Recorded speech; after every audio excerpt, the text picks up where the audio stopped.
এই রইল আমার 2 লাখ টাকার চাল।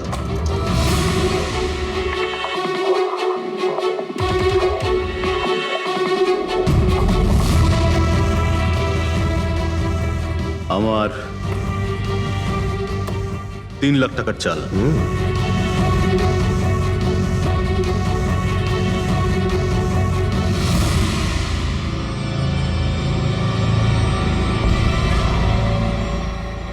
শো, মনে হচ্ছে আজকে আমার দিনটা খুব ভালো। আমাকে হারানো আজ তোমাদের পক্ষে সম্ভবই নয়। সম্ভব না, তাই না? হ্যাঁ, দাঁড়া দেখাচ্ছি।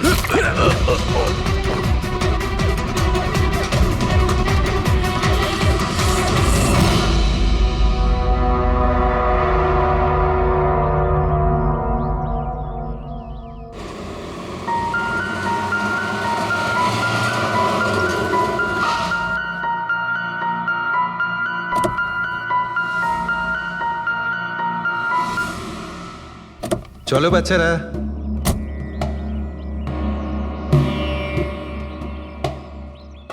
ভীষণ ক্লান্ত লাগছে, এত লম্বা ড্রাইভ। হেমন্ত, তুমি তো জানো আমরা ভ্যাকেশনে এসেছি, তাহলে কিছুদিন তুমি বিশ্রাম করে নিও। ওকে ওকে বাবা, ঠিক আছে, দরজা তো খোলো, আমি লাগেজগুলো নিয়ে আসছি। হ্যাঁ। এসো।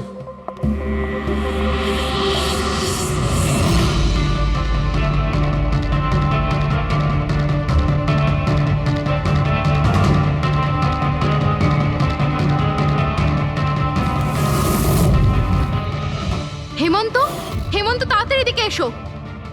এই এই দরজাটা। তুমি ওদের গাড়িতে বসাও, আমি দেখছি। হেমন্ত, সাবধানে প্লিজ। চলো চলো চলো।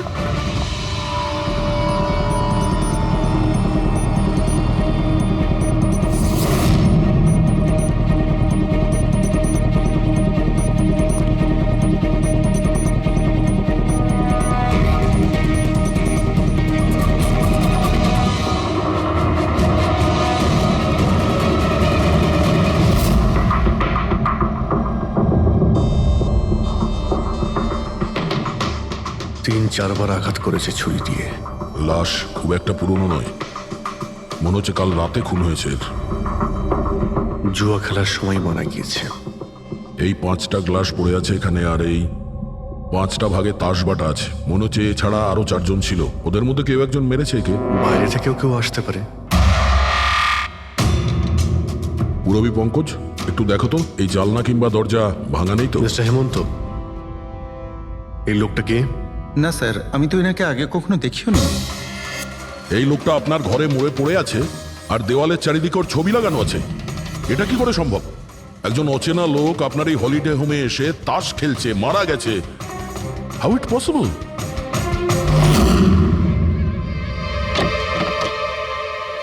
আচ্ছা, এখানে কোনো গার্ড নেই?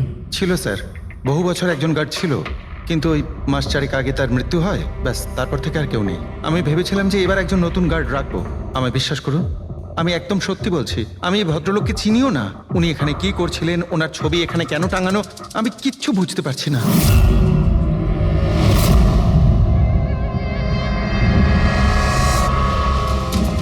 পঙ্কজ,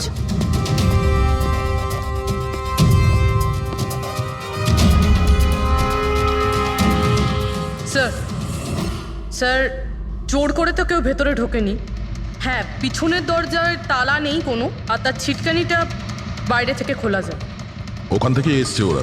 আর স্যার, এই লিভিং রুমের যে জানলাটা আছে, এর বাইরে একটা কাটার ঝোপ আছে। ঝোপের মধ্যে এইটা পেলাম স্যার, কাপড়ের টুকরো। মনে হচ্ছে কেউ এর উপরে নজর রাখছিল ওখান থেকে, আর তাড়াহুড়ো করে দৌড়তে গিয়ে তখন এই কাপড়ের টুকরোটা ওইখানে আটকে যায়। মৃত ব্যক্তি ছাড়া এখানে আরো 4 জন ছিল, আর একজন লোক বাইরে, সব মিলিয়ে 5 জন।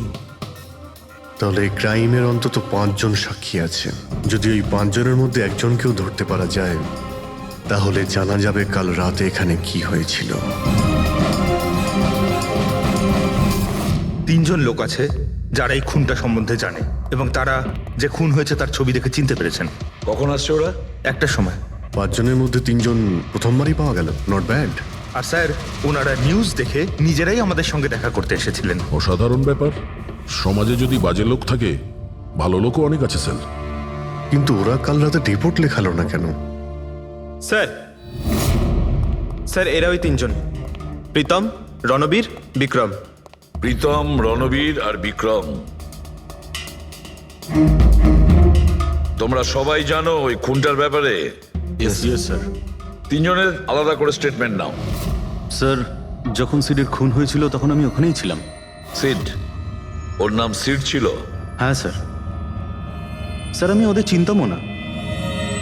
কালকে প্রথমবার ওদের সাথে দেখা হয়েছে, আর কালকেই খুন হয়ে গেল। এক মিনিট, সব কিছু ঠিক মতন বলবে। স্যার, আসলে ওই যে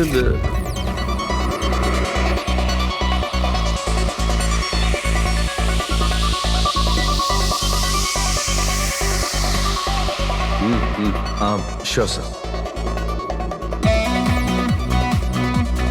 কি হয়েছে স্যার? আপনি বোর হচ্ছেন? ক্লাবে ভালো লাগছে না আপনার? ক্লাব? তুমি এটাকে ক্লাব বলছো? মনে হচ্ছে ক্লাব তুমি দেখোইনি। স্যার, আপনি এখানে নতুন এসেছেন, এই শহরে প্রথমবার এসেছেন? হ্যাঁ, নিউ ইয়র্কে থাকি। একটা কাজের জন্য ইন্ডিয়াতে এসেছি। কাজ শেষ হয়ে গেছে আর শহরে বসে বোর হচ্ছি। আপনার বোর্ডন দূর করার একটা রাস্তা আছে আমার কাছে। রিয়েলি? কি?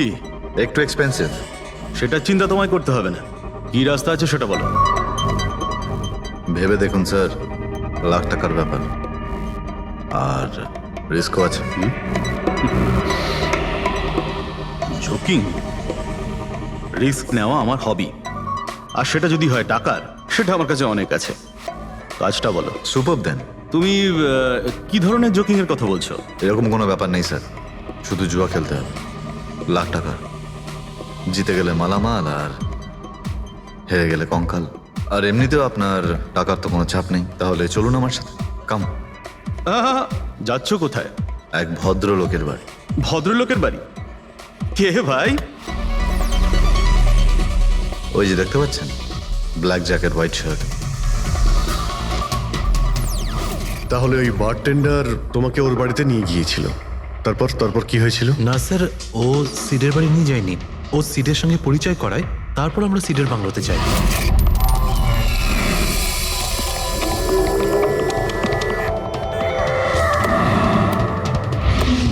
আর যখন আমরা ওখানে পৌঁছলাম তখন আগে থেকেই দুজন ওখানে ছিল।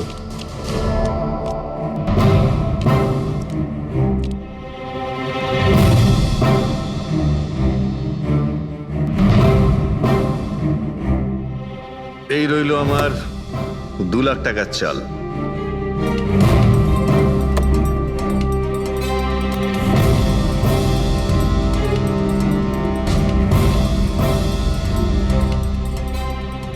শো দেখা। দারুণ ব্যাপার ভাই। কি খেয়ে বসেছিস? জিতেই চলেছিস। আমাদেরও বলে দে, আমরা একটু টাকা কামাই। ভাই, যদি খেলেই যেতে পারা যেত তাহলে তো কোনো কথাই ছিল না। এগুলো সব কপালের ব্যাপার, আর আজ আমার কপাল ভীষণ ভালো। সেটাই মনে হচ্ছে। তাহলে আরেকটা ডিল হয়ে যাক। হয়ে যাক। এটা কি করে হতে পারে? বললাম না আমার কপাল খুব ভালো। তোর লাক আজকে ভালো না অন্য কিছু? মানে এটাই যে তুই তাসের মধ্যে সেটিং করে রেখেছিস। এ নিশ্চয়ই তাসের মধ্যে কিছু গোলমাল করে রেখেছে। ভাই, এর বাড়ি হয়তো কোনো ক্যামেরাও লাগিয়ে রেখেছে, নাকি তাসে গন্ডগোল করে রেখেছে। ভেবে দেখার ব্যাপার। তোর মনে হচ্ছে আমি চিটিং করছি? অফকোর্স, নাহলে আমাদের মধ্যে কারো হাতে ভালো তাস এলো না কেন? ওর এলো না, আমার এলো না কেন? তুই চিটিং করছিস, চিটার। এই, তুই আমাকে চিটার বলছিস? হ্যাঁ, তোকে চিটার বলছি। ও, হার মেনে নিতে পারছিস না তুই, তাই তো? খোকা, এটা বড়দের গেম, বাচ্চাদের নয়। যদি এখানে জিততে হয় না, তবে কার্ডে জিততে হয়। তাহলে বেরিয়ে যায় এখান থেকে। মুখ সামলে কথা বল। কি করছিস? তুই মুখ সামলে কথা বল, এটা আমার বাড়ি, বুঝলি? বেরিয়ে যায় এখান থেকে। কি করছিস কি ভাই? আরে ওকে তাড়া কেউ এখান থেকে। তার মানে হরিশ ওখান থেকে চুপ করে বেরিয়ে গেল? হ্যাঁ স্যার, প্রথমে আমারও মনে হচ্ছিল যে ও চলে গেছে, কিন্তু ও কিচেনে গেছিল। কিচেনে? হ্যাঁ স্যার, কিচেনে। যখন ও কিচেন থেকে বেরোলো তখন ওর হাতে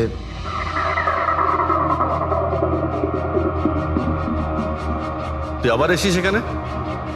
তোকে বলেছি না এখানে আসবি না? দেখেছিস আবার কি হলো কি? এই তুই আবার হাত দিচ্ছিস গায়ে? আরে ভাই, আরে কি করলি কি তুই? আরে মেরে দিল ওকে। এটা এটা কি করলে? মেরে দিলে? আমি অ্যাম্বুলেন্সকে কল করছি, তোরা এখানে থাক। আরে মরে গেছো। পুলিশকে ফোন কর, না হলে আমরা সবাই ফেসে যাবো। পুলিশকে ফোন করলে আমরা বেঁচে যাব? জুয়া খেলছিলাম আমরা, বেআইনি এই জুয়া খেলা। হ্যাঁ জুয়া খেলেছি, কাউকে মারিনি তো দেখ, আমরা। বেশি চালাকি করিস না। পুলিশ যদি আসে না, আমি একা ফাঁসবো না, সবাই মিলে ফাঁসবো। সেভ একটা কাজ করতে পারি, তোরা এখান থেকে যা, আমি কাজটা খতম করে আসছি। তোমরা কত টাকা হেরেছিলে? স্যার 30 লাখ। আমার প্রায় 50 লাখ মতন। স্যার 35 লাখ। এক মিনিট রণবীর, তুমি বলেছিলে যে সিড ওই সময় সাদা শার্ট পরেছিল, ইয়ে স্যার, উনি সাদা শার্টই পরেছিল। আর বিক্রম, তুমি বলেছিলে যে ও হলুদ শার্ট পরেছিল। হ্যাঁ স্যার, ও হলুদ শার্টই পরেছিল। ও সাদা বা হলুদ রঙের শার্ট পরেছিল না, একটু ব্লুইশ কালার ছিল শার্টটার, আমার ভালো মনে আছে। কিভাবে সেটা হয়? আমরা যখন লাশটাকে পেয়েছিলাম তখন ও হোয়াইট কালারের শার্ট পরেছিল, আর রণবীরও তো এই একই কথা বলছে। এটা কিভাবে সম্ভব? একই সময়ে আলাদা আলাদা ড্রেসে কিভাবে খুন হয়? স্যার, যখন মার্ডার হলো তখন এটা কেউ ছিলই না ওখানে। ছিল না মানে? মানে এটাই যে আমার ভালো মতো মনে আছে, এটা 6 মাস আগের ঘটনা। এরা ছিল না ওখানে। না স্যার, এটা পুরো 1 বছর আগের কথা। কি সব বলছে স্যার এরা? খুন তো কাল রাতে হয়েছে, তাই না? এক্স্যাক্টলি, খুনটা গতকাল রাতেই হয়েছিল, আর সেই সময় উনি সাদা রঙের শার্টই পরেছিলেন। এক মিনিট, এসব তোমরা কি বলছো? কাল রাত, 6 মাস, 1 বছর আগে? হ্যাঁ স্যার। আই হোপ তোমরা একটা লোকের মার্ডারের কথা বলছো যা কাল রাতে হয়েছিল, তাই তো? আর তোমরা বলছো এই দুজন ছিল না মার্ডারের সময়? স্যার, এরা দুজন ওখানে ছিল না। আমি যে মার্ডারের কথা বলছি সেটা 6 মাস আগে হয়েছে। স্যার, খুনটা কাল রাতেই হয়েছিল, আর সেই সময় যারা ছিল সেই দুজন অন্য কেউ ছিল, ওরা তখন ওখানে ছিল না। হ্যাঁ স্যার, ওরা ঠিক বলছে, আমিও চিনি না এদেরকে। তোমরা তিনজনের সিডের কথাই বলছো তো? আর মার্ডার হওয়ার আগে ও তোমাদের সঙ্গে চেরিস ক্লাবে দেখা করেছিল তো? আর তারপরে ও তোমাকে হেমন্ত বিলায় নিয়ে গেছে। না স্যার, ও আমাকে সংকল্প ম্যানশনে নিয়ে গেছিল, আর সেটা ওই কীর্তি হিলসে। হ্যাঁ, কীর্তি হিলসে ছিল। না স্যার, ও আমাকে ইয়াশ হাউসে নিয়ে গেছিল, যেটা কার্টিস রোডে রয়েছে। একটাই লোক তিনবার 3 জায়গায় 3 রকম আলাদা আলাদা জামা কাপড় পরে কি করে মরতে পারে? হ্যাঁ, সালুকে বলো। আচ্ছা, ঠিক আছে, ওকে। অজিত, সালুকে কোনো সূত্র খুঁজে পেয়েছে। তোমরা যাও, সালুকের সঙ্গে দেখা করো, আর ততক্ষণে আমি এদেরকে একটু জিজ্ঞাসাবাদ করি।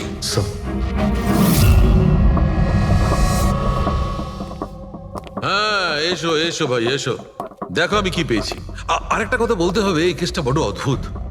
হ্যাঁ ডক্টর সালুকে, কেসটা তো খুবই অদ্ভুত, আর যেগুলো আমরা জানতে পেরেছি ওগুলো। আরে না ভাই, ওইটাও তো অদ্ভুত নয়, আমি যেটা তোমাদের বলতে যাচ্ছি সেটা অদ্ভুত। হ্যাঁ, কি হলো? তুমি এদিক ওদিক কি দেখছো? কিছু না। ঠিক তো? না, আমি আপনার কথাই শুনছি। কি বলছেন স্যার? ও আচ্ছা, হ্যাঁ, তো আমি কি বলছি? ও হ্যাঁ, অদ্ভুত। দেখো, আমি এর রক্তের সঙ্গে সঙ্গে রক্তের মতো আর একটা জিনিস পেয়েছি। রক্তের মতো? স্যার আপনার সন্দেহ একদম ঠিক ছিল, এটা ডাই ছিল। আরে সারিকা, তুমি এসে গেছো? মানে আমি বলতে চাইছি, কি বলছো তুমি? লাল ডাই? কি করে? আরে বাহ, কনসেন্ট্রেশন ফিরে পেয়েছো তুমি? আরে আমার কনসেন্ট্রেশন কোথায় গিয়েছিল? তোমরা সব সময় না আমার পিছনেই পড়ে থাকো। ও আচ্ছা। আমি সিডের বডি থেকে এই প্লাস্টিক ব্যাগটা পেয়েছি। এই ব্যাগ ওর শার্টের ঠিক নিচে ওর বডির সাথে টেপ দিয়ে আটকানো ছিল, আর এই ব্যাগটাতেই একদম রক্তের মতো ডাই রাখা হয়েছিল। এটা তো ঠিক ওই রকমই যেটা ফিল্মের শুটিং এ ইউজ করা হয়, বা হয়তো নাটকে। নাটক? হ্যাঁ, নাটকে। যতদূর আমরা জানতে পেরেছি তাতে এটা পরিষ্কার যে সিড একজন ঠক ছিল। সিডা তার সঙ্গীরা মিলে জুয়া আর মার্ডারের নাটক করে লোকেদের ঠকাতো। তার মানে এসবের মধ্যে ওই বারটেন্ডারও যুক্ত ছিল। ও জেনে বুঝে বড় লোকদের ফাঁসিয়ে এখানে এই কার্ড পাঠিতে পাঠাতো, আর তারপরে এই মার্ডারের নাটক। তো এই জন্য রণবীর, বিক্রম আর প্রীতম আলাদা আলাদা জায়গায় আলাদা আলাদা সময় এর মার্ডার দেখেছে। আর ওরা এসব অনেক আগে থেকেই করছে, কিন্তু কাল রাত ওদের নাটক বাস্তবে পরিণত হয়।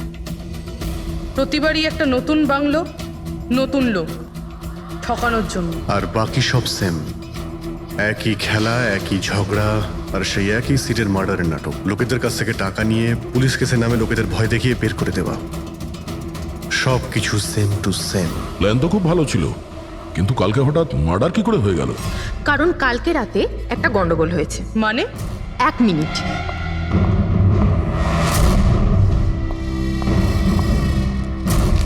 স্যার, আর এই হচ্ছে ছুরি। এই ছুরিটাও সেই রকমই নকল যেমন এই রক্তটা। যদি এটাকে কারোর শরীরে মারা যায় তখন এটা শরীরের ভেতরে যায় না, এটা ছুরির ভেতরেই চলে যায়। এই দেখো। কিন্তু ডক্টর, এটা যদি নকল চাকু হয় তাহলে এই নকল চাকু দিয়ে সিড মারা গেল কি করে? কালকে রাতে একটা ভুল হয়েছিল। এখানে একটা পেঁচ আছে, এই দেখো। যদি এই পেঁচটাকে ঘুরিয়ে দেওয়া যায় তখন এই ফলাটা আটকে যায়, ভেতরে ঢুকতে পারে না। তারপর এই ছুরিটা দিয়ে কেউ যদি আঘাত করে শরীরের ভেতরে ঢুকে যায়। কেউ ইচ্ছে করে এই ছুরিটাকে এরকম বানিয়েছে যাতে সিড মরে যায়। এরকম তো সেই লোকটাই করতে পারে যে এই খেলার ব্যাপারে সব কিছু জানতো। এটা বোধহয় সে যে লিভিং রুমের ব্যালকনিতে ছিল, যার কাপড়ের টুকরো আমরা পেয়েছিলাম। আর দ্বিতীয়ত, আমাদের খুনির কাছে সে পৌঁছবে যে বাকি লোকেদের কার্ড পার্টি পর্যন্ত পৌঁছেছে। ওই bartender Dinesh. Excuse me? I am sorry sir, এখনো ক্লাব ওপেন হতে বেশ কিছুটা সময় বাকি আছে। Sorry sir. আমরা একটা কেসের ব্যাপারে এখানে এসেছি, আমরা সিআইডি থেকে। সিআইডি? হ্যাঁ বলুন স্যার, আমি কি করতে পারি আপনার জন্য? স্টাফেদের সঙ্গে কিছু কথা আছে। স্টাফেরা এখানে আছে? এখন সবাই তো এখানে নেই, কিছু লোক আছে যারা লকার রুমে ইউনিফর্ম চেঞ্জ করছে। আপনাদের একজন বারটেন্ডার দিনেশ, সে কোথায়? ম্যাম, কাল থেকে ও কাজে আসেনি, জানি না না বলে কোথায় গেছে। আচ্ছা স্যার, ব্যাপারটা কি? ও কিছু ঘটিয়েছে নাকি? করেছে কি করেনি সেটা পরে আপনি জানতে পারবেন। আপাতত আপনি ওর অ্যাড্রেস দিন আমাদের। স্যার, ও এখানে যে অ্যাড্রেস দিয়েছিল সেটা ভুল অ্যাড্রেস। অ্যাকচুয়ালি ও যখন উধাও হয়ে গিয়েছিল এখানে অ্যাড্রেস বুক থেকে ওর সব ডিটেলস বার করেছিলাম আমি, কিন্তু তারপর দেখলাম যে অ্যাড্রেসটা ভুল। আপনি চাইলে আমি আপনাকে অ্যাড্রেসটা দিতে পারি, কিন্তু আমার মনে হয় না আপনি ওকে ওখানে খুঁজে পাবেন। আপনি যখন কাউকে কাজে রাখেন তখন তাদের ডিটেলস নিয়ে রাখেন না? আপনি কি জানেন আপনার এই বারকে সামনে রেখে ও লোককে ঠকাতো? হোয়াট? আর আমরা এখন ওকে একটা খুনের ব্যাপারে খুঁজছি। মার্ডার?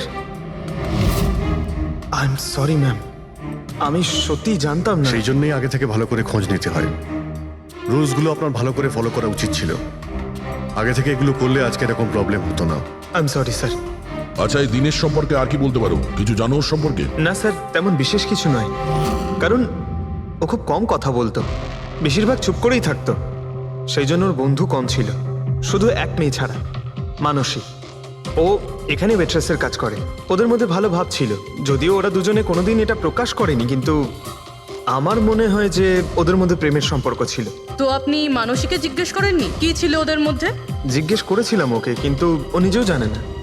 কোনো ব্যাপার না, মানুষকে একবার ডাকুন তো। ঠিক আছে স্যার। স্যার, মানসী।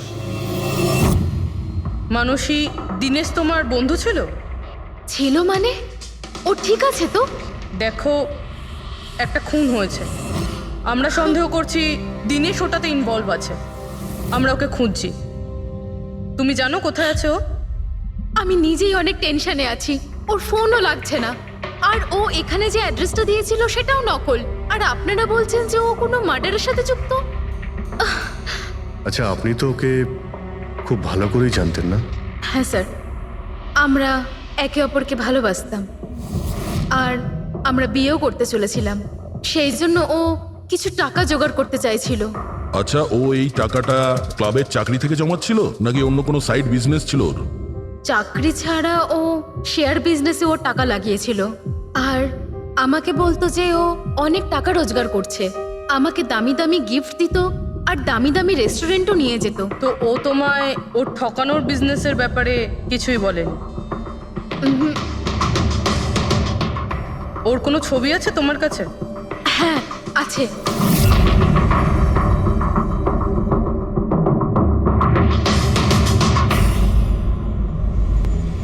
স্যার এই দিনেশ তো নিরুদ্দেশ, কিন্তু ওর ছবি আমরা পেয়েছি। এটাকে আমরা সার্কুলেট করে দিচ্ছি।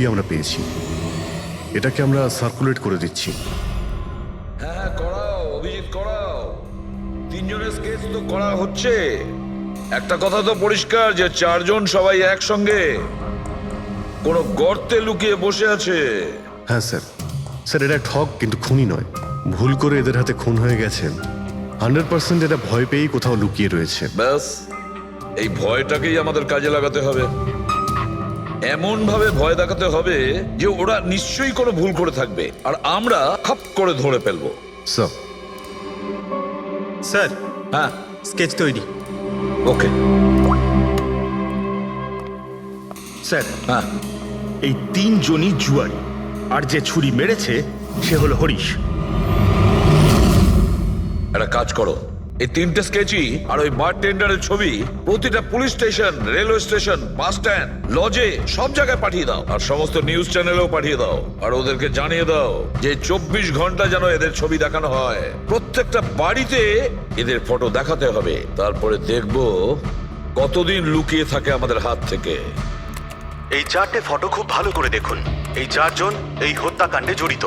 এদের ব্যাপারে কোনো রকম সূত্র বা কোনো রকম খবর পেলে সিআইডি কে এই নাম্বারে খুব তাড়াতাড়ি যোগাযোগ করবেন। এরা খুবই ভয়ানক।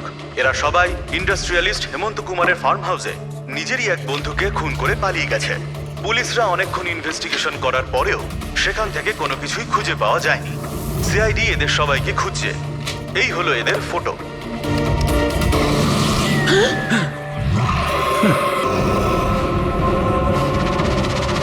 ভাই শোন না, ম্যাচটা চালু কর না, ম্যাচ হচ্ছে। এরা সবাই ইন্ডাস্ট্রিয়ালিস্ট হেমন্ত কুমারের ফার্ম হাউসে নিজেরই এক বন্ধুকে খুন করে পালিয়ে গেছে। সিআইডি এদের সবাইকে খুঁজছে। এই হলো এদের ফটো। দেখলি তুই, এরা তো সবকিছু জেনে ফেলেছে। ভাই ছবি টবি সব দেখাচ্ছে, সমস্ত ডিটেলস দেখাচ্ছে। বাজেভাবে ফেসে যাবো ভাই এসবে। হাসবো তো বটেই। আমি তোদের আগেই বলেছিলাম যে চল পালিয়ে যাই, কিন্তু তোরা তো শুনলেই না। এবার পুলিশ আসবে, সব জায়গায় খোঁজ করবে, আর তখন আরে এখনো অনেক সময় আছে। চল পালাই, এই ব্যাগ তোলা, সবাই মিলে পালাই, চল।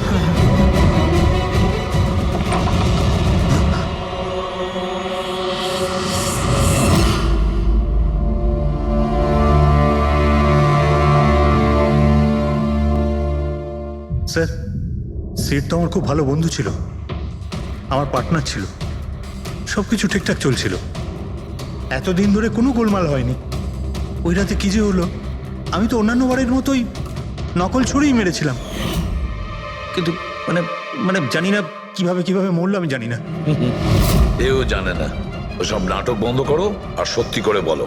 বলো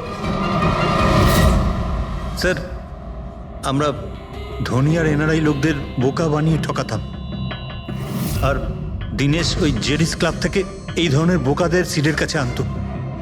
তারপর আমরা সেই বড় লোক এনআরআই লোকগুলোকে কোনো খালি নির্জন বাংলোয় নিয়ে যেতাম, যেটা আমরা প্রথম থেকেই সিডের বাংলোর মতো সাজিয়ে রাখতাম। হ্যাঁ স্যার, আমার একটা বিজনেসও আছে স্যার, রিয়েল এস্টেটের বিজনেস। তাই স্যার এই কাজের জন্য এরকমই খালি শুনশান বাংলোর খোঁজ করতাম আমি স্যার, আর তারপর অ্যাভেলেবেল করাতাম এই কাজের জন্য স্যার। স্যার প্রথমে আমরা মুরগিকে জিততে দিই, আর তারপর যখন সে ভরসা পেয়ে যায় তখন সিট জেতা শুরু করে দেয়। এই সব কিছু প্ল্যান থাকতো স্যার, সিট জিততেই থাকতো, আর ওরা আমার মধ্যে ঝগড়া শুরু হতো, আর আমি রেগে গিয়ে ওকে খুন করে দিতাম, মানে মিথ্যে করেই। এসব দেখে ধনী এনআরআই লোক ঘাবড়ে যেত আর ওদের টাকা পয়সা ফেলে পালিয়ে যেত। ওঠে পর নাটক শেষ, চলে গেছে ও।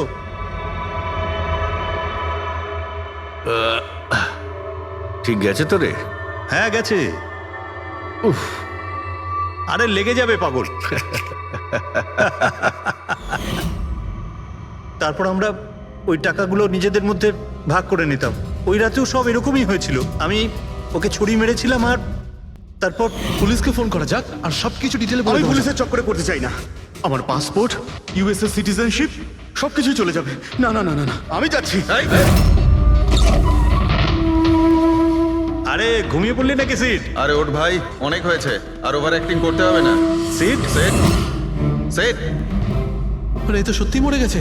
আরে ছুরিটা সত্যি সত্যি লেগে গেল নাকি ওর? আরে কি বাজে কথা বলছিস কি তুই? আরে সিট ওঠ না। সিট ওঠ না। আরে ছুরিটা কি করে? তুই ছুরিটা ইউজ করার আগে চেক করিসনি নাকি? আরে প্রথমবার করছি নাকি? শুটিংয়ের ছুরি এটা, একটাই তো ছুরি আছে না, কিন্তু এই খুন কি করে হতে পারে? আমাদের পুলিশকে জানাতে হবে। পুলিশকে যদি জানাই তো আমরা সবাই ফেসে যাব। তাহলে কি করব?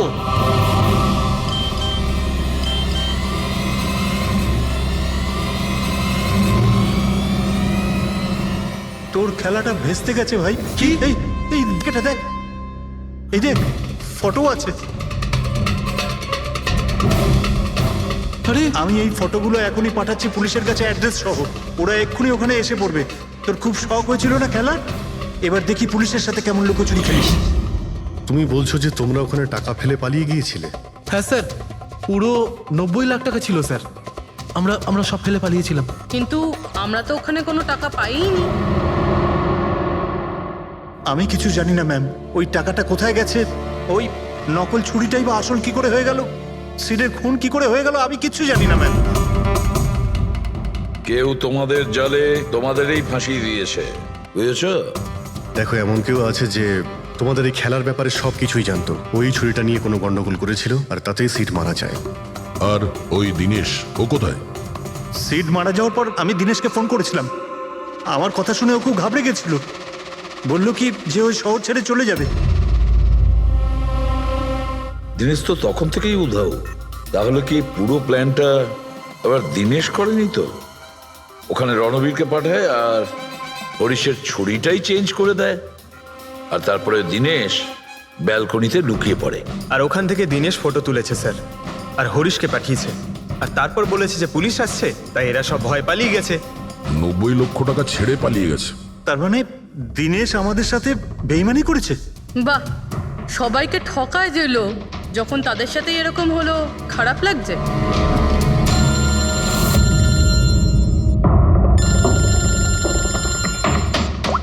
হ্যাঁ বলো সালুকে। ফ্যান্টাস্টিক, ঠিক আছে। সালুকে বললো যে প্রমাণ পাওয়া গেছে, যে জিনিস দুটো আমরা দিনেশের কথায় আমরা পাঠিয়েছি, ওর ইউনিফর্ম আর জিম ব্যাগ। হ্যাঁ দা, যে কাপড়ের টুকরো আমরা ব্যালকনি থেকে পাই, ওই টুকরোর সঙ্গে এই দিনেশের ইউনিফর্মের কাপড় ম্যাচ করছে। স্যার, তার মানে খুনি দিনেশ?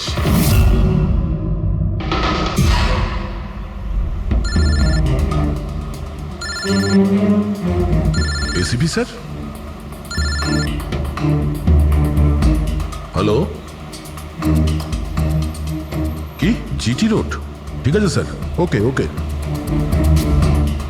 জিটি রোডে যেতে হবে। দিনেশকে জিটি রোডের বাজারে দেখা গেছে।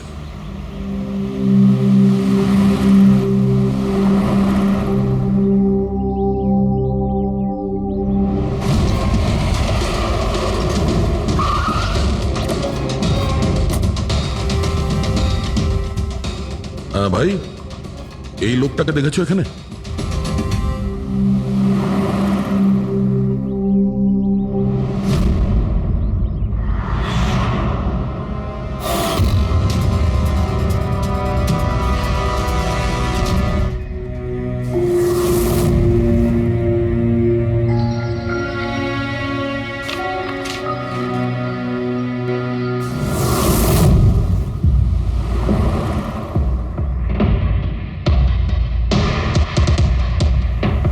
আচ্ছা, এই যে দাদা, একে দেখেছেন? হ্যাঁ দেখেছি তো। কোথায়? ওই তো ওখানে দাঁড়িয়ে রয়েছে। আগে? হ্যাঁ আগে। থ্যাঙ্কস থ্যাঙ্কস, চলো। মা, বাবা, আমায় ক্ষমা করে দিও। আমি তোমাকে অনেক কষ্ট দিয়েছি, তোমাদের মান সম্মান ডুবিয়ে দিয়েছি, কিন্তু একটা সত্যি কথা, আমি খুনি নই, আমি কাউকে খুন করিনি। আমি শুধু একটু টাকা ইনকাম করতে চেয়েছিলাম, কিন্তু আমি জানতাম আজ নয়তো কাল পুলিশ আমাকে ধরেই নেবে, এটা হওয়ারই ছিল।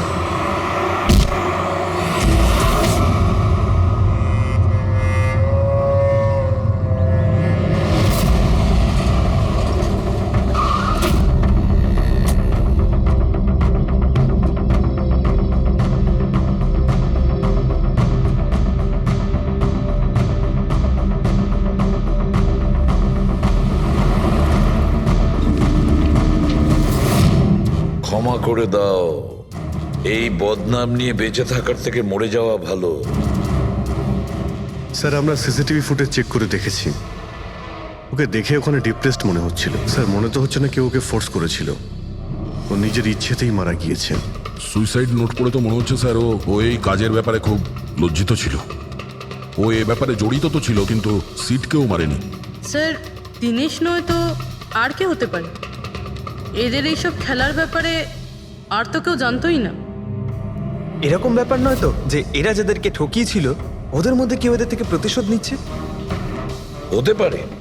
একটা কাজ করি, আমরা বোর্ডের ওপর পুরো সাসপেক্টদের নাম লিখি, ওদের ফটোগুলো ওই সাসপেক্ট মানে ওই এনআরআই যাকে হরিশ আর তার দুই বন্ধু মিলে ঠকিয়েছে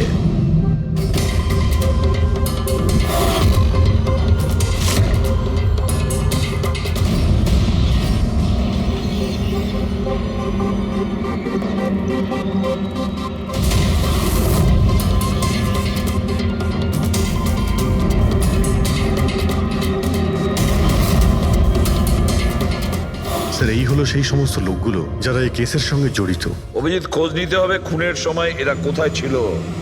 পুরো ইনফরমেশনটা আমরা এয়ারপোর্ট ইমিগ্রেশন থেকে পেয়ে যাব। স্যার এই ফটোগ্রাফে যে 8 জন লোক আছে সেই সময় তারা ইন্ডিয়াতে ছিলই না।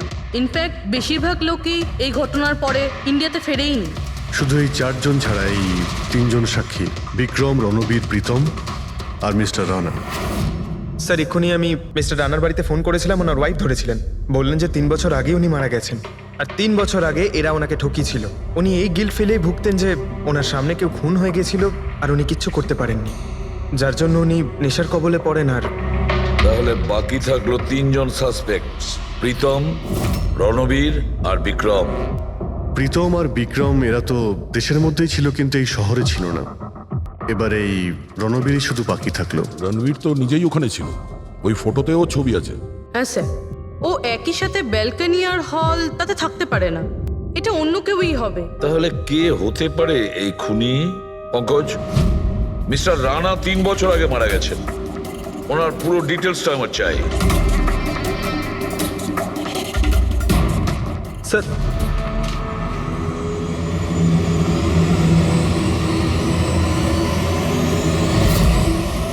এটা কোনো একজন লোকের কাজ নয়, অন্য কেউ আছে যে ওর সঙ্গে কাজটা করেছে।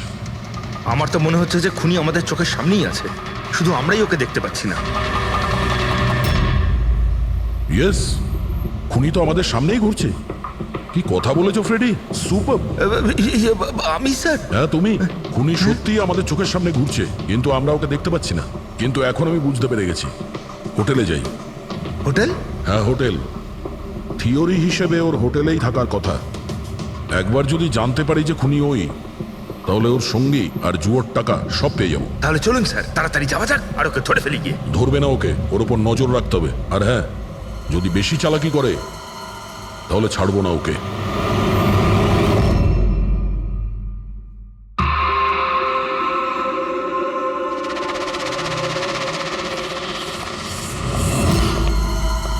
Excuse me. হ্যাঁ স্যার। আমি আপনার ফোন থেকে একটা ফোন করতে চাই। করুন স্যার। ওয়েল, আমার একটু প্রাইভেট কথা ছিল আর কি। এছাড়া কি আপনার কাছে অন্য কোনো ফোন আছে? স্যার ওইটাই চলে যান, ওটা থেকে কথা বলে নিন। Thank you. Thank you.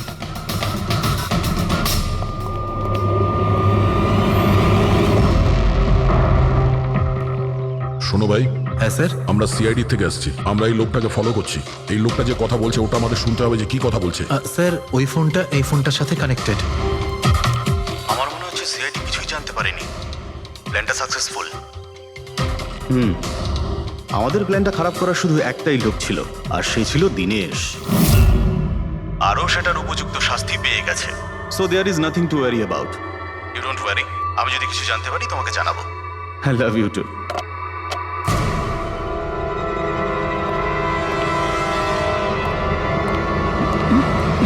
এই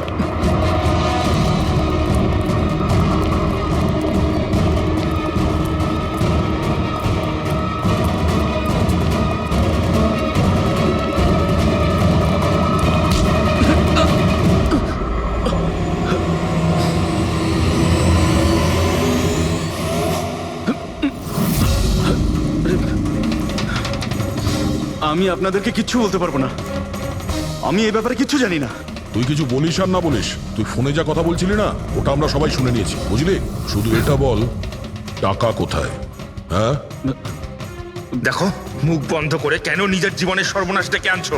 তোমার মঙ্গল এতেই, চুপচাপ যা জানো সব বলে দাও। টাকাটা ওর কাছে রয়েছে।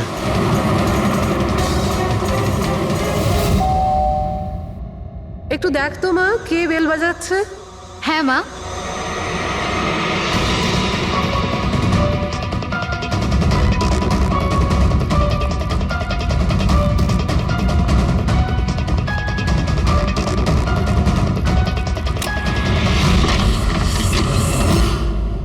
হাই, চিনতে পেরেছো? স্যার, মানসী। অ্যাকচুয়ালি আমরা আপনার বাড়ির তল্লাশি নিতে চাই। Search warrant. কি ব্যাপার, আপনারা কারা? সিআইডি, আমাদের কাছে আপনার বাড়ির তল্লাশির অর্ডার আছে। কিন্তু আমরা কি করেছি? আপনারা এখানে কেন এসেছেন? খুব তাড়াতাড়ি জানতে পারবে। চেক করো।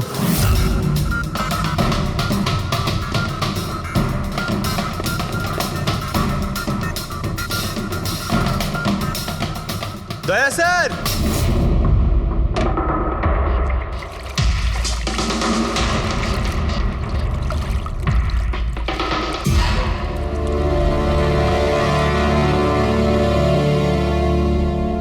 চলো।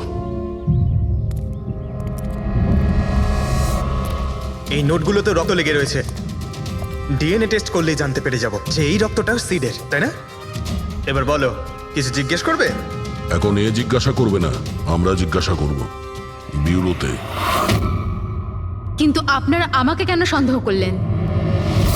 শেষবার আমাদের মনে হয়েছিল যে দিনেশ খুনি, কিন্তু ও সুইসাইড করে প্রমাণ করে দিয়েছে যে ও খুনি নয়।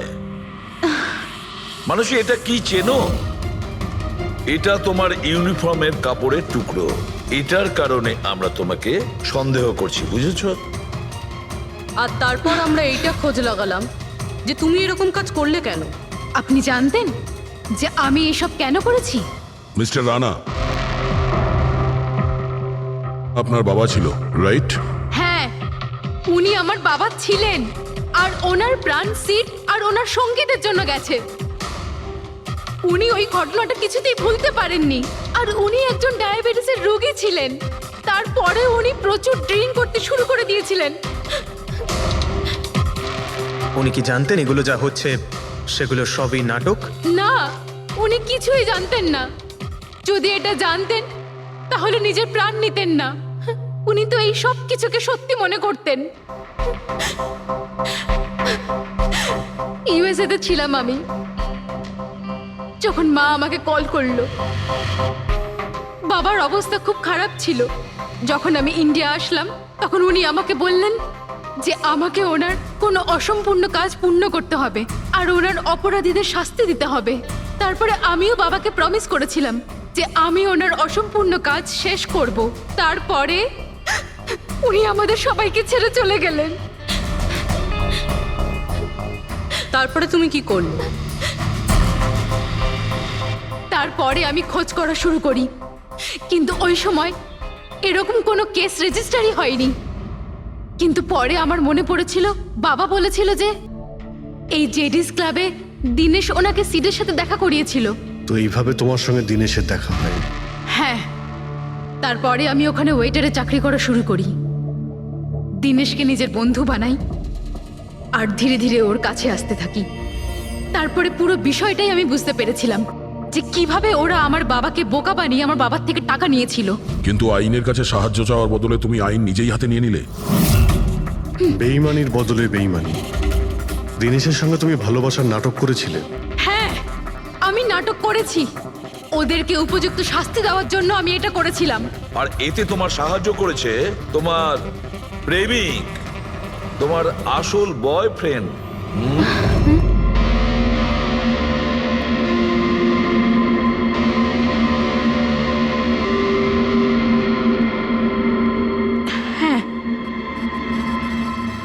আমরা দুজনে মিলে প্ল্যান করেছিলাম। রণবীর ওই রাতে জেনে বুঝে বোকা হয়েছিল। আর ওই ছুরি ছুরিটাকে খারাপ করেছিল? যদি এই পেঁচটাকে ঘুরিয়ে দেওয়া যায় তখন এই ফলাটা আটকে যায়। ওই ছুরিটাকে আমি খারাপ করেছিলাম, আর ব্যালকনি থেকে লুকিয়ে ফটো আমিই নিয়েছিলাম। তারপরে আমি ওই ফটো হরিশকে পাঠিয়েছিলাম, আর ওদেরকে ওখান থেকে তাড়িয়ে দিলাম, আর আমি টাকাগুলো নিয়ে ওখান থেকে বেরিয়ে পড়লাম। আমি আমার বাবাকে দেওয়া প্রমিস পূরণ করেছি। ওই টাকাটা আমার বাবার ছিল, আমি ওনার প্রতি ন্যায় করেছি। ভুল। ওই ন্যায় বিচার করা তোমার কাজ নয়, সেটা করবে আদালত। তুমি আইন নিজের হাতে নিয়েছিলে, আর একটা খুব মস্ত বড় অপরাধ করেছো। আইন তোমাকে কঠোর থেকে কঠোরতম শাস্তি দেবে, তোমাদের দুজনকে কঠোর শাস্তি দেবে।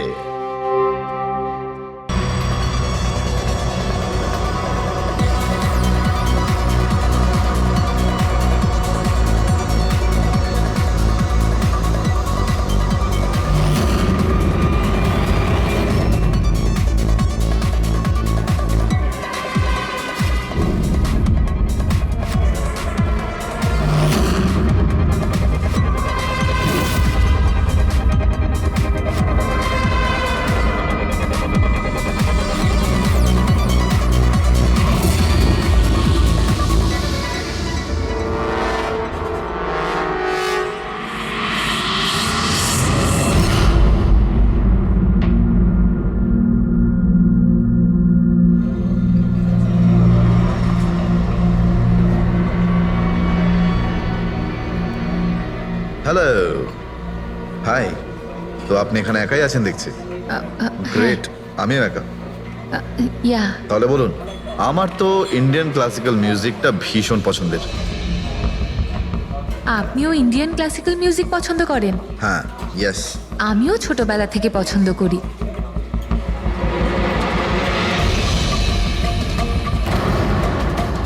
কি হলো, আপনি বারবার ওদিকে তাকিয়ে আছেন কেন? আপনার মতো সুন্দরী আরো কেউ আসতে চলেছে নাকি এখানে? হ্যাঁ, না না না, এমনি। Excuse me. Yeah, sure.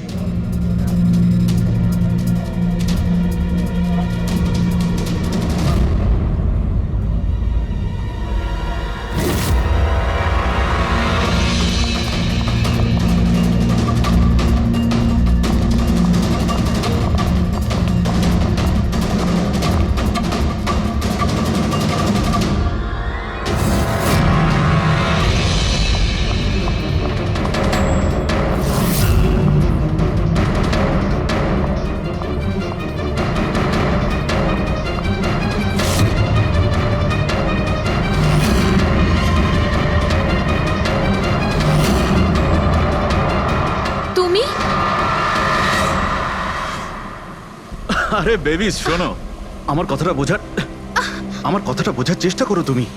এছাড়া আমাদের কাছে আর কোনো উপায় নেই। যদি তুমি আমার সাথে গোটা জীবনটা কাটানোর চেষ্টা করো, তাহলে কিন্তু আমাদের বাড়ি থেকে পালাতেই হবে। তুমি না ফিল্ম দেখা বন্ধ করো। যদি ধরা পড়ে যায় তাহলে আমাদের বাবা আমাদের দুজনকে মেরে এই সমুদ্রেই ভাসিয়ে দেবে। কিন্তু উনি তো আমাদের বিয়েতে রাজি হচ্ছেন না, তাহলে কিছু তো করতে হবে। কিছু না, আমি তোমার সাথে কথাই বলবো না। আইসক্রিমটা ধরো আর যাও এখান থেকে। আরে আকাঙ্ক্ষা, আকাঙ্ক্ষা, আকাঙ্ক্ষা, শোনো না। আকাঙ্ক্ষা, আকাঙ্ক্ষা, শোনো। আকাঙ্ক্ষা, আরে আকাঙ্ক্ষা।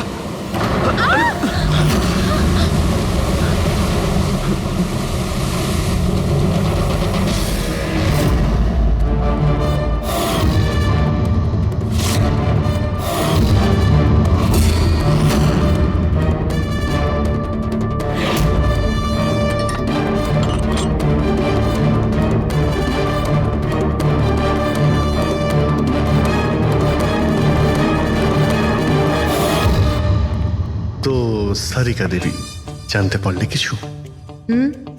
সবকিছু। তাহলে বলে ফেলো, দেরি করে আর। ভাই, আমিও তো আছি। আচ্ছা, তাহলে আপনি শুরু করে দিন। আমিও শুরু করব। হ্যাঁ, নিশ্চয়ই। হ্যাঁ, গুড। তবে এবার দেখো, এটা তো তোমরা তখন জেনেই গেছো যে এই মেয়েটাকে গলা টিপে মারা হয়েছে। এর গলার চিহ্নটা দেখে তো তোমরা বুঝতেই পেরেছো, তাই না? হ্যাঁ ডক্টর, আমরা জানি একে গলা টিপেই খুন করা হয়েছে। হ্যাঁ হ্যাঁ, ওর মৃত্যু গলা টেপার জন্যই হয়েছে। আর গলা কোনো বেল্ট দিয়ে টেপা হয়েছিল। সেটা কি করে জানা গেল? দেখো, এর গলার ওপর যে চিহ্নটা রয়েছে সেটা তো এই রকম চওড়া, আর মন দিয়ে দেখো কোথাও কোথাও গাঢ় আছে আর কোথাও কোথাও হালকা। আর যদি কোনো দড়ির মতো কিছু দিয়ে করা হতো তাহলে এই চিহ্ন এত চওড়া হতো না, এই বেল্টের মতো। আর পুরো গলাটাতে একই ধরনের হতো, কোথাও হালকা আর কোথাও গভীর, এরকম নয়। এক্সিলেন্ট! কি অসম্ভব ইন্টেলিজেন্ট আপনারা। ডক্টর সালুখে, পরের জন্মে আমি ফরেনসিক এক্সপার্টই হব। আরে ভাই ফ্রেডি, তুমি পরের জন্মের কথা কেন বলছো? এই জন্মটাই তাকে সামনে নাও না। আরে পরের জন্মের কথা ভাবছে। হ্যাঁ, আমি কি যেন বলছিলাম? আরে আপনি ওই গলা বেল্ট গলা ওই হ্যাঁ, বেল্ট। দেখো, বেল্ট দিয়ে এইভাবে গলাটা চেপে ধরেছে, আর পরে একে পেছন থেকে মাথার পেছন দিকে কোনো ভারী জিনিস দিয়ে আঘাত করা হয়েছে। ডক্টর সালুখে, খুনি যদি একে গলা টিপেই মেরে থাকবে তাহলে পেছন থেকে মাথায় বাড়ি মারলো কেন? আরে ভাই, খুনি চাইনি যে কোনো ভাবেই হোক মেয়েটা যেন বেঁচে না যায়। কখন মারা গিয়েছিল? রাতে 12টা থেকে 2টোর মধ্যে। রাত 12টা থেকে 2টো? এত রাতে এই মেয়েটা কি করছিল? স্যার, হতে পারে যে এ কোনো কল সেন্টারে কাজ করে, নাইট শিফটে। তাছাড়াও এর আইডেন্টিটি তো আমরা জানতে পারিনি। না না, এরকম মনে হচ্ছে না যে ও কল সেন্টার থেকে আসছিল। মেয়েটার জামা কাপড় দেখে মনে হচ্ছে হয়তো কোনো পার্টির থেকে আসছিল, আর বাড়ি ফেরার সময়। ঠিক ঠিক, সারিক একদম ঠিক কথা বলছে। এ কোনো পার্টিতেই গেছিল, কারণ এর পেট থেকে আমরা মেক্সিকান ফুডের পার্টিকেলস পেয়েছি আর কফি। মেক্সিকান খাবার? হ্যাঁ, এসবই দেখাচ্ছি, এসব। এই দেখো, এইগুলো আমরা টেস্ট করেছি, আর এর দ্বারাই জানতে পেরেছি ওই যে ফুড ছিল সেটা মেক্সিকান ফুড ছিল। কি কি খেয়ে থাকতে পারে এই মেয়েটা? অ্যাভোকাডো, টমেটো, পেঁয়াজ, চিপস, আর ও হয়তো কফিও খেয়েছিল, কারণ আমরা ভেজিটেবল অয়েল আর কর্নেরও অংশ পেয়েছি। আর একটা সবচেয়ে বড় কথা, এর খাবারের মধ্যে আমরা নাইট্রোজেনের ট্রেসেসও পেয়েছি। অদ্ভুত ব্যাপার, খাবারে নাইট্রোজেন! হ্যাঁ ফ্রেডি, আজকাল ট্রেনটাই এইরকম পড়েছে। সবাই আজকাল এই ধরনের সায়েন্টিফিক খাবারই খাচ্ছে। হ্যাঁ, তো এই মেয়েটা এমন একটা রেস্টুরেন্টে খাবার খেয়েছিল যেখানে সায়েন্টিফিক ভাবে মেক্সিকান খাবার বানানো হয়, যা শরীরের পক্ষে খুবই ভালো। এমন রেস্টুরেন্ট তো শহরে খুব বেশি থাকার কথা নয়।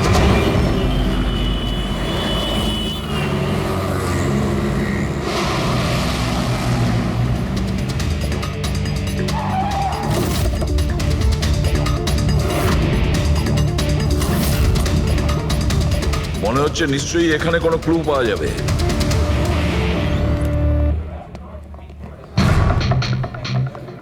আসুন স্যার, এখানে বসুন। আচ্ছা, আপনি এটা বলুন তো যে এই মেয়েটা আপনাদের এখানে খাবার খেতে এসেছিল? আপনারা আসলে কে? সিআইডি। এখন আর কোনো কথা নয়, শুধুমাত্র ঠিকঠাক জবাব দাও। হ্যাঁ স্যার, কাল রাতেও এখানে এসেছিল, কিন্তু স্যার সিআইডি ওকে কেন খুঁজছে? একে আমরা খুঁজছি না, এর খনিকে খুঁজছি। খুন হয়ে গেছে বেচারি। একটা কথা বলুন, এই মেয়েটা কি একা এসেছিল নাকি অন্য কেউ সঙ্গে ছিল? স্যার এসেছিল তো একাই, কিন্তু ও কথা বলেছিল অনেকের সঙ্গে। একা এসেছিল তো অনেক লোকের সাথে কথা হলো কিভাবে? আসলে আমাদের রেস্টুরেন্টে কালকে স্পিড ডেটিং নাইট ছিল। Speed dating? স্পিডে তো কার কিংবা বাইক চালানোর কথা শুনেছিলাম স্যার, কিন্তু স্পিড ডেটিং এটা কি ধরনের জিনিস? স্যার স্পিড ডেটিং ইয়াং জেনারেশনের কাছে এখন খুব পপুলার স্যার। বেসিক্যালি ছেলে বা মেয়ের মিটিংয়ের জন্য একটা প্ল্যাটফর্ম তৈরি করা হয়, যাতে ওরা নিজেদের জীবনসাথী বেছে নিতে পারে। মানে যেভাবে ইন্টারনেট থেকে যোগাযোগ হয়, তাই তো? হ্যাঁ স্যার, অনেকটা সেরকমই, তবে ফোকাসটা বিয়ের ওপর নয়, ডেটিংয়ের ওপর হয়, যাতে ছেলেমেয়েরা নিজেদের চিন্তাভাবনা শেয়ার করতে পারে আর যাকে পছন্দ হবে তাকে জীবনসঙ্গী করতে পারে। মানে যে কেউ যে কোনো লোকের সঙ্গে কথা বলতে পারে, আলাপ করতে পারে আপনাদের এই স্পিড ডেটিং এর মাধ্যমে? হ্যাঁ স্যার, প্রত্যেকটা মেয়ে আলাদা আলাদা টেবিলে বসে, আর ছেলেদের কাছে 5 মিনিট সময় থাকে তাদের সঙ্গে কথা বলার জন্য। মেয়েরা কথাবার্তার ভিত্তিতে তাদের লিস্ট থেকে 10-এর মধ্যে মার্কস দিতে থাকে ছেলেদের, আর ডেটিং এজেন্সি এই মার্কসের ভিত্তিতে ছেলে মেয়েদের জীবনসঙ্গী বেছে দেয়। আচ্ছা, কতজন এসেছিল এই আপনাদের স্পিড ডেটিং এ? স্যার 10টা ছেলে আর 10টা মেয়ে ছিল। খুব ভালো ইভেন্ট হয়েছিল স্যার।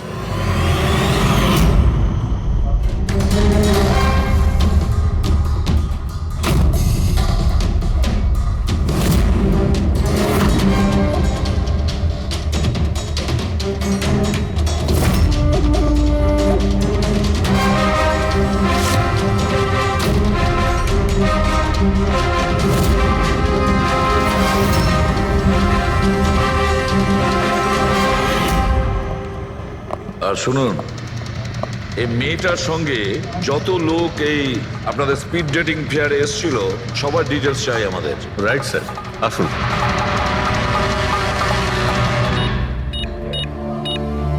স্যার এই হলো এই ম্যাডামের ডিটেলস।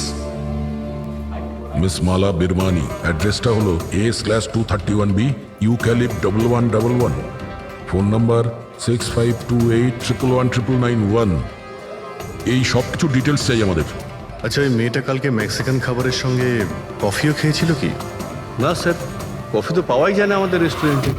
আপনাদের এই রেস্টুরেন্টে কফি পাওয়া যায় না? না স্যার। আচ্ছা আচ্ছা, আপনি এর প্রিন্ট আউটটা নিয়ে আসুন। আনছি স্যার। হতে পারে এই মালা এখান থেকে কোনো ছেলের সঙ্গে বাইরে গিয়েছিল কফি খেতে, খাওয়া দাওয়ার পরে, আর তখনইও খুন হয়ে যায়। কি? এটা কিভাবে সম্ভব? না, আচ্ছা ঠিক আছে, থ্যাংক ইউ। এত বড় একটা মিথ্যে! ওই মেয়েটার নাম ভুল আছে, ওই মেয়েটার অ্যাড্রেসটাও ভুল। আমি এটা ভেবে পাচ্ছি না যে কারো লাইফ পার্টনার খুঁজতে গিয়ে সবকিছু এত ভুল কেন হতে পারে। ওই মেয়েটা ফ্রড। যাই হোক না কেন, ওকে তো শনাক্ত করতেই হবে। লাশের কাছে না মোবাইল ছিল আর না পার্স। স্যার, ওই মেয়েটা মারা গেছে 48 ঘন্টা হলো। ওর বাড়ির লোক কিংবা চেনাশোনা কেউ নিশ্চয়ই কোথাও রিপোর্ট লিখিয়েছে। পুরো বিয়েটা চেক করছে, আমরা জেনে যাবো। গোরেগাঁও পুলিশ স্টেশন মালা নামের কোনো মেয়ের মিসিং কেস ফাইল করা হয়েছে?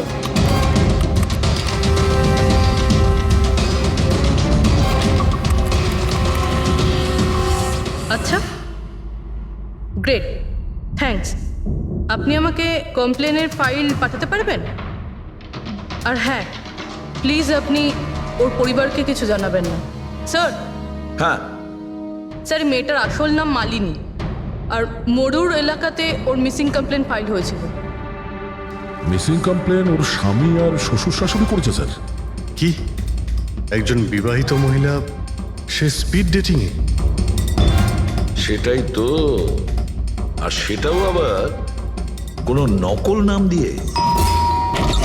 হ্যাঁ বলুন। সিআইডি।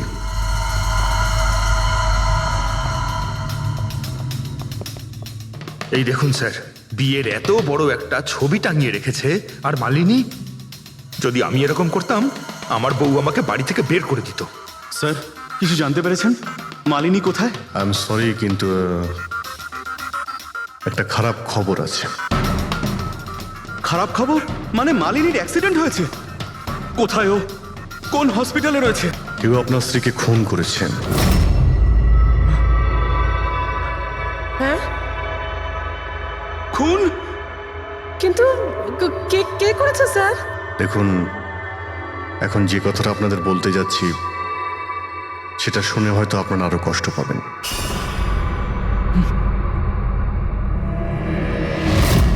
Speed dating?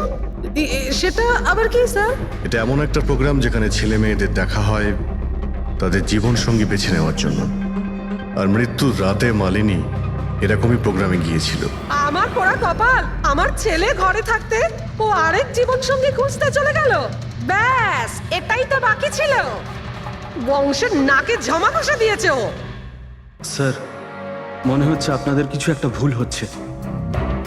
আমাদের বিবাহিত লাইফ তো খুব ভালোই চলছিল, তাহলে ওর নতুন পার্টনারের কিসের প্রয়োজন পড়লো? আফসোস এটাই যে এই প্রশ্নের উত্তর দেওয়ার জন্য মালিনী এখন বেঁচে নেই। সেই জন্য এর উত্তর এখন তো আপনাকেই দিতে হবে। বলতে পারেন আমরা খুব সাধারণ একটা পরিবার, ছিলাম অন্য জায়গায়। কিছুদিনই হয়েছে আমরা এখানে এসে থাকছি। আপনার অ্যারেঞ্জ ম্যারেজ ছিল নাকি love marriage? Sir, arrange marriage ছিল। গত বছরই মালিনীর মেডিকেল এক্সাম শেষ হওয়ার পরেই আমরা দুজনে বিয়ে করে নিই। কোনো ঝগড়া বা কিছু? স্যার, না স্যার, তেমন তো আমাদের মধ্যে কোনো ঝগড়া হয়নি। এর জন্য তো আরও চিন্তা হচ্ছে যে ও স্পিড ডেটিংয়ে যেতে গেল কেন। আচ্ছা, আপনি এটা বলুন যে রাতে মালিনীর খুন হয়েছিল আপনি কোথায় ছিলেন? স্যার, আমি আমার অফিসে কাজ করছিলাম। সেদিনকে অফিসে আমার অনেক কাজ ছিল, অনেক রাত পর্যন্ত আমি কাজ করেছি। কত রাত পর্যন্ত? এই ধরুন রাত 1:30 পর্যন্ত। আমি তো বাড়িতে ফিরে জানতে পারলাম যে মালিনী বাড়িতে ফেরেইনি। ওর সঙ্গে কারো কোনো শত্রুতা? না স্যার, কোনো শত্রুতা তো ছিল না স্যার। আমার মনে হচ্ছে ওর গয়না লুট করার জন্য কেউ হয়তো এরকম। না, গয়না লুট করার জন্য খুন হয়নি, কারণ ওর ডায়মন্ড রিং আর দামি গাড়ি সবকিছুই ঠিকঠাক ছিল। তাহলে ওকে নিশ্চয়ই ওই স্পিড ডেটিং এর লোকই মেরে থাকবে। আমি তো আগে থেকেই জানতাম যে ওই মেয়েটা মোটেই ঠিক নয়। ঠিক নয় মানে? ও তো বাড়িতে পাই রাখতো না। ওর পায়ে ওই যে কি যেন বলে, হুইল ছিল, হুইল। রাত দিন দেখো বাড়ির বাইরেই টোটো করে বেড়াচ্ছে, আর যে কোনো অচেনা লোকের সঙ্গে বকবক করছে। আমরা যদি কখনো ওকে কিছু বলতেও যাই, তেড়া উত্তর দিত। একটু চুপ করো তো মা। আরে চুপ করবো কি রে, আমাকে বলতে দে তুই। আর ও যতক্ষণ বাড়িতে থাকতো একটা কুটো মেরে দেখতো না। যখনই দেখো তখনই ল্যাপটপ আর ক্যামেরার মধ্যে ডুবে থাকতো। ল্যাপটপ আর ক্যামেরা, ওগুলো আমরা দেখতে পারি?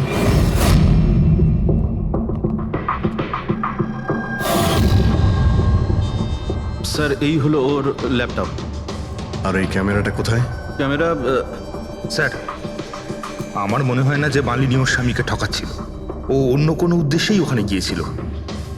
উদ্দেশ্য কি ছিল সেটা এই ক্যামেরা ল্যাপটপ থেকে জানতে পারাই যাবে। স্যার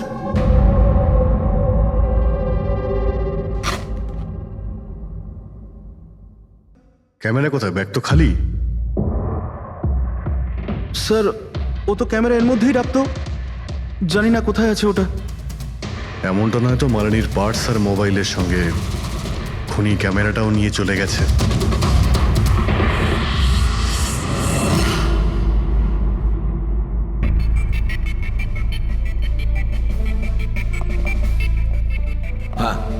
স্যার এই স্পিড ডেটিং এর কনসেপ্টটা তো বেশ ভালো, কিন্তু যদি সাবধান না থাকা হয় তো খুবই ক্ষতি হতে পারে। হ্যাঁ স্যার, এদের মধ্যে কেউ ক্রিমিনালও হতে পারে। একদম ঠিক, কিন্তু এই সাবধানতাটা ইভেন্ট ম্যানেজারের এবং সমস্ত পার্টিসিপেন্টদের এটা বোঝা উচিত। স্যার, হ্যাঁ, এই সোহনের মিথ্যে কথা ধরা পড়ে গেছে স্যার। এ আমাদের বলেছিল পরশুদিন রাতে ও নিজের অফিসে কাজ করছিল রাত্রি 1:30টা পর্যন্ত, কিন্তু ওর মোবাইল ডিটেলস অন্য গল্প বলছে। ওর অফিস আন্ধেরিতে, আর এই দাদা বান্দ্রাতে ছিল রাত 11:30 থেকে 12:30 অবধি, সেই রেস্টুরেন্টের কাছে যেখানে মালিনী গিয়েছিল স্পিড ডেটিং এর জন্য। এখনই ওকে ডেকে পাঠাও।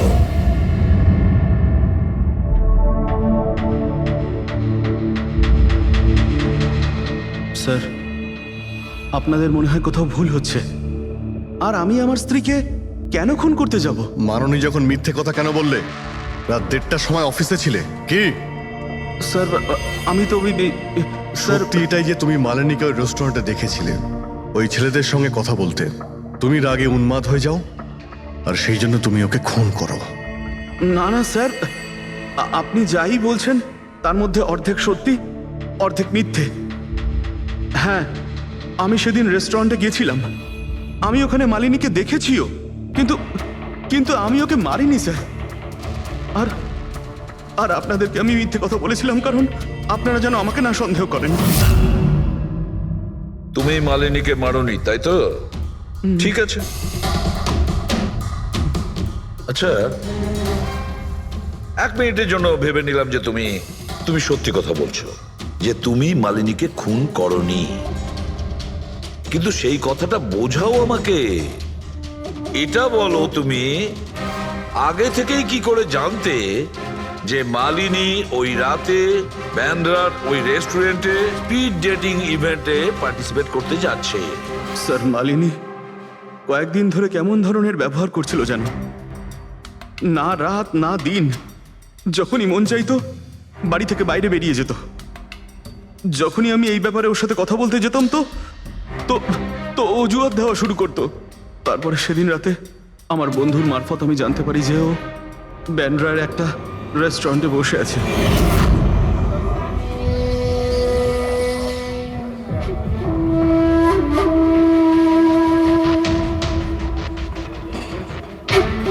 নিজের স্ত্রীকে স্পিড ডেটিং এ দেখে আমার মনটা একেবারে ভেঙে যায় স্যার।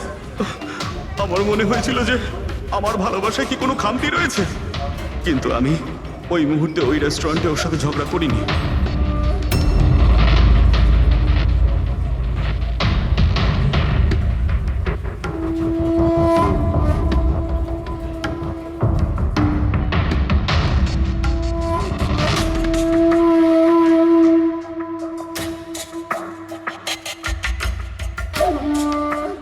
আর যখনই ও বাইরে চলে এসেছিল আমি কিছু বলার আগেই ও অটো অটো ধরে তাড়াতাড়ি চলে যায়।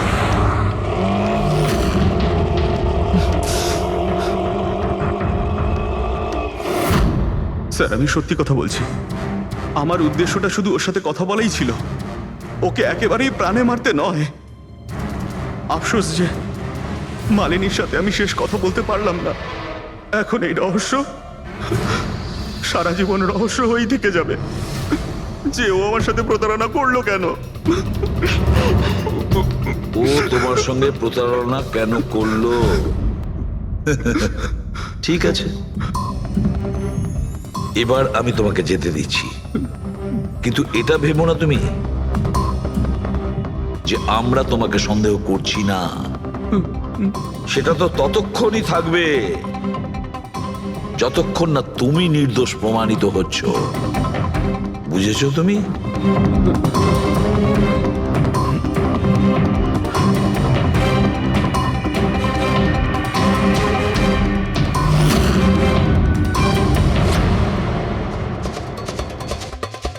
স্যার এই যদি না হয় তাহলে সন্দেহ ওদের দিকেই যাচ্ছে যারা মালিনীর সঙ্গে ওই দিন রাতে ছিল।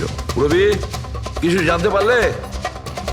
স্যার ওই দিন রাত্রে মালিনী 6 জন লোকের সাথে কথা বলেছিল। সুনীল, আরজে, হেমন্ত, গৌরব, ময়ূক আর প্রতীশ। একটা কাজ করি আমরা, ওই 6 জনকে রেস্টুরেন্টে ডাকো, ভালো করে জিজ্ঞাসাবাদ করতে হবে। খুনি নিশ্চয়ই এদেরই মধ্যে কেউ হবে। স্যার এই কেসটা তাড়াতাড়ি সলভ করুন না, আমাদের রেস্টুরেন্টের খুব বদনাম হচ্ছে। একটা নিরীহ মেয়ে খুন হয়েছে, হ্যাঁ, আর তুমি তোমার রেস্টুরেন্টের নাম নিয়ে পড়ে আছো। শুধু নিজের ব্যাপারে তুমি ভাবছো, একটু সমাজের ব্যাপারেও ভেবে দেখো। হ্যাঁ স্যার, হ্যাঁ স্যার সবাইকে আধ ঘন্টার গ্যাপে গ্যাপে ডেকেছি। ঠিক আছে, গুড। একটা কথা ঠিক করে বলো, যখন এখানে ইভেন্ট চলছিল তখন তুমি এখানেই ছিলে তো?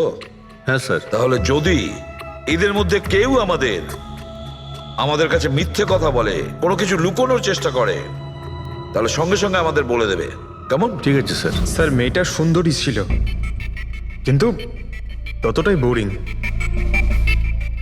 ওর প্রতিটা কথা আমার মাথার উপর থেকে বাউন্স করে চলে গেছে। স্যার ও তো আমার সাথে বেশি কথাও বলেনি। হতে পারে যে আমাকে দেখে ও লজ্জা পেয়েছিল, বা আমাকে ওর আদৌ পছন্দ হয়নি। স্যার ও আমার সঙ্গে ছিল আবার ছিলও না। ছিল অথচ ছিল না মানে? স্যার অ্যাকচুয়ালি ও কথা তো আমার সঙ্গেই বলছিল, কিন্তু ওর মন অন্যদিকে ছিল, বারবার অন্য কাউকে দেখছিল। স্যার আমার মনে হয় ও আমার এবং আপনাদের সবার সময় নষ্ট করছে। ওর লাইফ পার্টনার বেছে নেওয়ায় কোনো ইন্টারেস্টই ছিল না স্যার। তার থেকেও বড় কথা স্যার, ওর মন অন্য কোথাওই ছিল। স্যার আমার তো ওকে খুবই পছন্দ হয়েছিল, কিন্তু মনে হয় ওর আমাকে পছন্দ হয়নি। ওর মনে হয় আরেকজনকে পছন্দ হয়েছিল, যার সাথে ও খুব হেসে হেসে কথা বলছিল। সে কে? গৌরব। হ্যাঁ স্যার, আমাদের টিউনিং তো খুব ভালো সেট হয়েছিল। ইনফ্যাক্ট আমরা অনেক কথাই বলেছিলাম। কি কি কথা হয়েছিল মালিনীর সাথে? জেনারেল কথাবার্তা sir, favourite hobbies, favourite movies, favourite colour, এইসব। ইনফ্যাক্ট ও এত বেশি নার্ভাস হয়ে পড়েছিল যে ওর জুসটাই আমার উপর ফেলে দিয়েছিল। তাহলে মিটিং এর পরে তোমাদের নাম্বার নিশ্চয়ই এক্সচেঞ্জ হয়েছিল? না স্যার, নাম্বার এক্সচেঞ্জ হয়নি। ও বলেছিল ইভেন্ট শেষ হওয়ার পর 8 ঘন্টার মধ্যে আমার সঙ্গে কফি শপে দেখা করবে। এর পেট থেকে আমরা মেক্সিকান ফুডের পার্টিকেলস পেয়েছি আর কফি। আচ্ছা, তার মানে গৌরব তুমি ওর সঙ্গে কফি শপে দেখা করো ইভেন্টের পরে? কোথায় স্যার, 2 ঘন্টা ওয়েট করেছিলাম কফি শপে, ও আসেইনি। সত্যি বলছো? স্যার মিথ্যে কেন বলবো? ঠিক আছে, আমাদের ওই কফি খাওয়াবে তো? শিওর স্যার, কখনো যাওয়া যাবে? কখনো কেন, এখনই চলো। যাই। বলুন স্যার, কোন কফি নেবেন? তবে এখানকার cold coffee with vanilla ice cream বেশ ফেমাস, আপনি বলে সেটা অর্ডার করতে পারি। আমার জন্য একটা cold coffee with ice cream. Coffee toffee তো খাওয়া হবে, আগে এটা বলো যে তোমরা ওই দিনকে ঠিক কোন জায়গাতে বসেছিলে? ওহ স্যার, আমরা ভেবেছিলাম আমরা কফি খেতে এসেছি, কিন্তু আপনি তো এখনো আপনার তদন্ত চালিয়ে যাচ্ছেন। তদন্ত শেষ হওয়ার পরে কফি খাওয়ার যে মজা সেটা এখন পাবো না। Hello sir. পরশু রাতে সিসিটিভি ফুটেজ আমরা দেখতে চাই ম্যানেজার বাবু। সরি, কিন্তু সিসিটিভি ক্যামেরা তো 1 মাস ধরে আউট অফ ওয়ার্কিং। আর ঠিকও করেননি। স্যার বিজনেস একেবারে জিরো, ক্যাফেতে অলরেডি লোকসানই হচ্ছে। আমি ভাবলাম যে এর মধ্যে আবার নতুন করে আলাদা এক্সট্রা ফালতু খরচা করে কি লাভ। আচ্ছা, আপনি এই ছবিটা দেখুন। এই মেয়েটা কি এসেছিল পরশু রাতে? স্যার এক্স্যাক্টলি আমার ঠিক মনে তো পড়ছে না। ক্যাফেতে তো অনেক ধরনের লোকজনই আসে যায়। অনেক ধরনের লোকজনই এখানে আসে, তাও ক্যাফে চলছে না বলছেন? স্যার আচ্ছা, এনার পরশু দিনের বিল আছে নিশ্চয়ই, দেখাবেন আপনি? হ্যাঁ স্যার।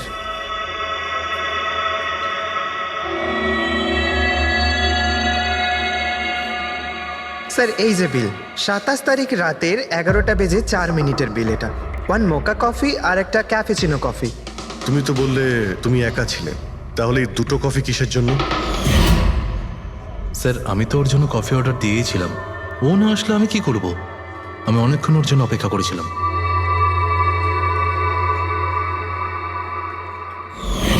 স্যার এবার তো খান আমার সঙ্গে কফি। খাবো, নিশ্চয়ই খাবো, কিন্তু কেসটা শেষ হওয়ার পর। ঠিক আছে স্যার, তাহলে আমি যাই এখন। তুমি যেতে পারো। Thank you very much. Most welcome. Sir এই কেসটা তো আমার মাথার কল কবজা পুরো ঢিলা করে দিয়েছে। যদি মালিনী এখানে কফি নাই খেয়ে থাকে তাহলে খেলো কোথায়?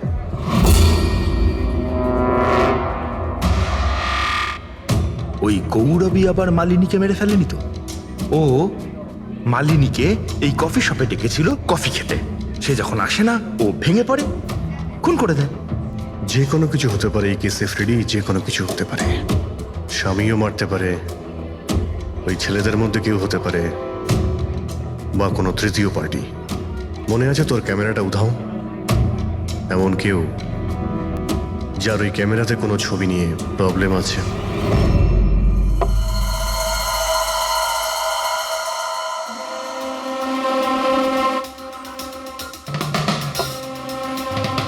যদি মালিনীর ক্যামেরাটা উধাও হয়ে যায় তাহলে মালিনী নিশ্চয়ই এমন কোনো ছবি তুলেছিল যেটাতে কারো না কারোর রাতের ঘুম কেড়ে নিয়েছিল।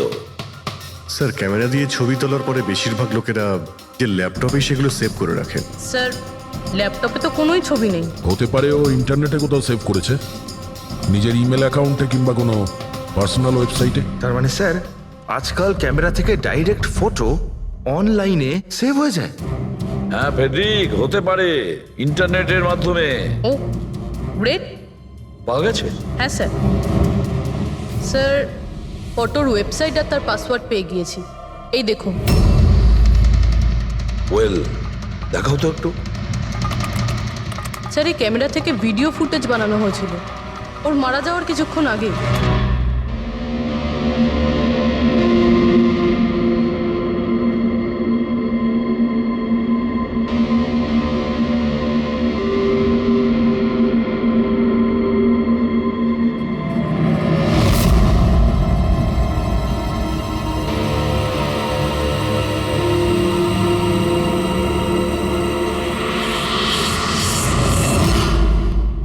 এই ফুটেজের জন্যই মালিনীর খুন হয়নি তো? হতে পারে, নিশ্চয়ই হতে পারে। মনে হচ্ছে এই মালিনী কারোর হয়ে স্পাইগিরি করছিল, কারোর মুখোশ খুলে দিতে চেয়েছিল, আর এই জন্যই ও খুন হয়ে যায়।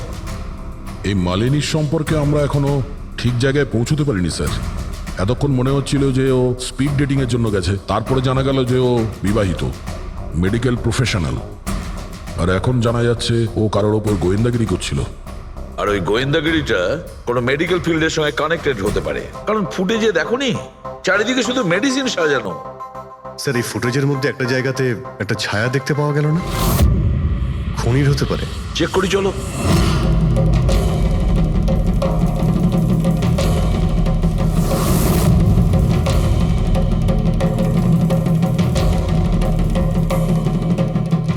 এর মধ্যে যে ডেটগুলো দেখতে পাচ্ছি এ তো এক্সপায়ার হয়ে গেছে। ওষুধগুলোর সঙ্গে অ্যাসিটনও রেখেছে। অ্যাসিটোন?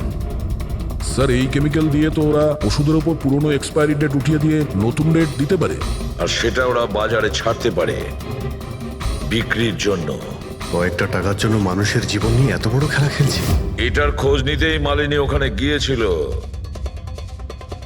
হ্যাঁ স্যার, ওই খুনি মালিনীর ক্যামেরাটা তো চুরি করে নিয়েছিল, কিন্তু এটা জানতো না যে মালিনী মরার আগে পুরো ফুটেজটা ওয়েবসাইটে দিয়ে দিয়েছিল।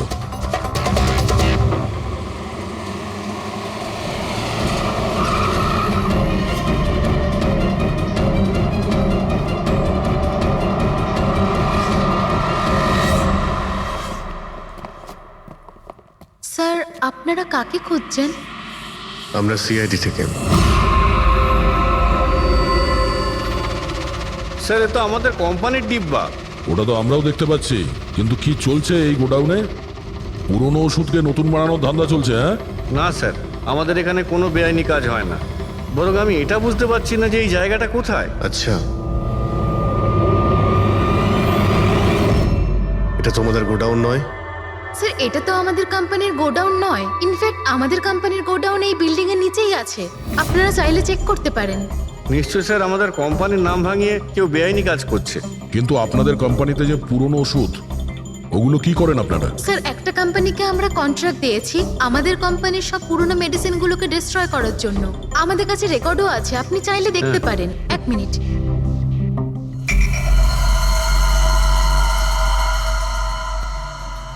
স্যার, এই দেখুন, এখানে কোম্পানির সমস্ত রেকর্ড মেনশন করা আছে। তো এদের কাছে তোমাদের কোম্পানির নতুন বক্সগুলো এলো কি করে? তার মানে পুরো ধান্দাটাই পুরনো ওষুধ নষ্ট করার কোম্পানিতে চলছে। কোম্পানির নাম হলো BTI medical waste management company. এই কোম্পানিতে কার সঙ্গে কথাবার্তা হয় আপনাদের? স্যার, মিস্টার গৌরব কুমার। গৌরব কুমার? এই গৌরব কুমার? স্যার, ইনি মিস্টার গৌরব কুমার। হ্যাঁ স্যার, এই। কিন্তু আপনাদের কাছে এনার ফটো কিভাবে এলো? অনেক বড় ফ্যান আমি এর। দরজা সব লক চেঞ্জ হয়েছে কিনা? হ্যাঁ স্যার, এই নিন।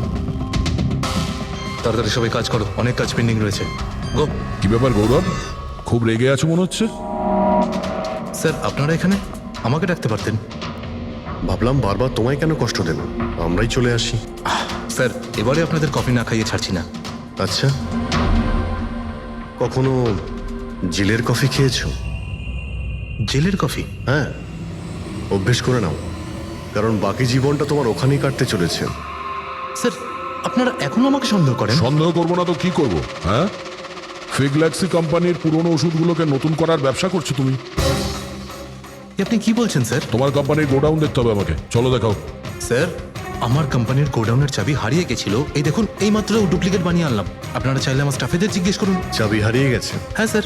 এইভাবে কি করে হারিয়ে যেতে পারে? হ্যাঁ, জানি না স্যার। অ্যাকচুয়ালি ওই দিন যখন আমি স্পিড ডেটিংয়ে গেছিলাম, তখন আমার কাছে চাবিটা ছিল। তারপর হারিয়ে গেল। যখন তুমি স্পিড ডেটিং এর জন্য গিয়েছিলে, তখন চাবিটা নিজের সঙ্গে নিয়ে গিয়েছিলে? অ্যাকচুয়ালি স্যার, এই চাবিটা সবসময় আমি সঙ্গে রাখি। ফার্স্ট টাইম হলো এটা যে চাবি হারিয়ে গেল। এই মালিনী কি তাহলে চাবি চুরি করেছিল, তারপর ওখান থেকে সোজা বেরিয়ে এই গোডাউনে আসে ভিডিও করার জন্য? গৌরব, তুমি বলছিলে কি মালিনী তোমার উপরে জুস ফেলে দিয়েছিল? কি এক্স্যাক্টলি কি হয়েছিল? স্যার, অ্যাকচুয়ালি সেই রাতে হেই হাই। হাই। এর আগে আপনার কতগুলো গার্লফ্রেন্ড ছিল? গার্লফ্রেন্ড তো ছিল, ওর নাম ছিল খুশি। আচ্ছা, ব্যাপারটা এগুলো না কেন? অ্যাকচুয়ালি ওকে কেউ সিরিয়াসলি নিতই না। যখনই কাঁদতো সবাই বলতে এ তো খুশিতে কাঁদছে। আরে, আপনার সেন্স অফ হিউমার তো... আরে, আই এম সরি, আপনার শার্ট... ইটস ওকে, দোষটা আমারই। তারপরে চলে গেল। হয়তো চাবিটা সেই সময়ই হারিয়ে যায়।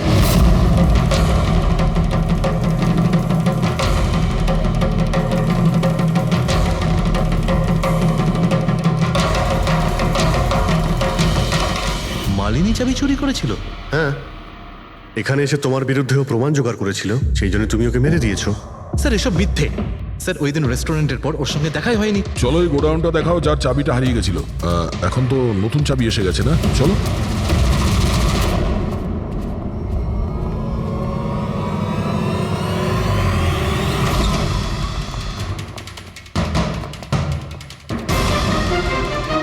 স্যার, এটা তো সেই জায়গাটাই।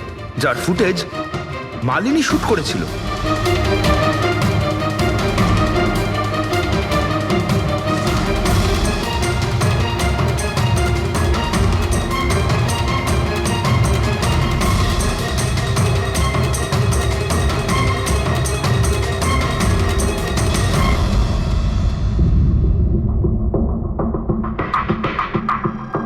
তার মানে এখানে পুরনো ওষুধগুলোকে নতুন বানানো হয়, হ্যাঁ?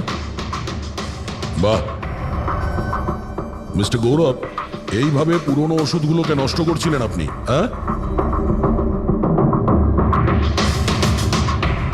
সবাই তোমাদের উপরে ভরসা করে ওষুধ কেনে, আর তোমরা তাদের বিষ বিক্রি করছো, বিষ।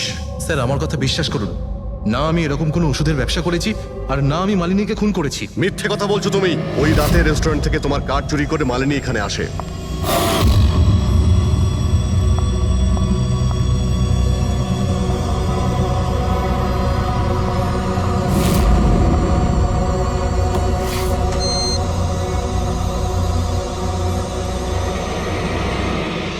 ও এখানে সেই ফুটেজ শুট করে।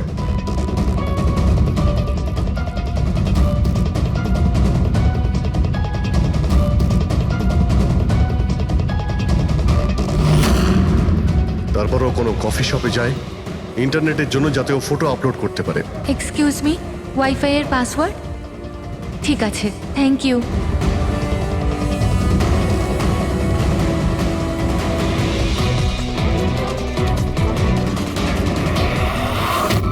আর যেই ও কফি শপ থেকে বাইরে বেরিয়েছিল তুমি ওকে ফলো করেছো, আর যেই সুযোগ পেয়েছো অমনি ওকে মেরে দিয়েছো, হ্যাঁ? আর ওর লাশটাকে সমুদ্রে ফেলে দিয়েছো। স্যার সেই রাতে আমি গোডাউনে আসিনি, আমার কথায় বিশ্বাস নেই তো? ঠিক আছে, ওয়াচম্যানকে জিজ্ঞেস করুন। ওই ফুটেজে একটা ছায়া দেখতে পেয়েছি, কে ছিল সে? স্যার আমি কি করে জানবো সে কে ছিল? আচ্ছা, এক্ষুনি জেনে যাবো, চলো।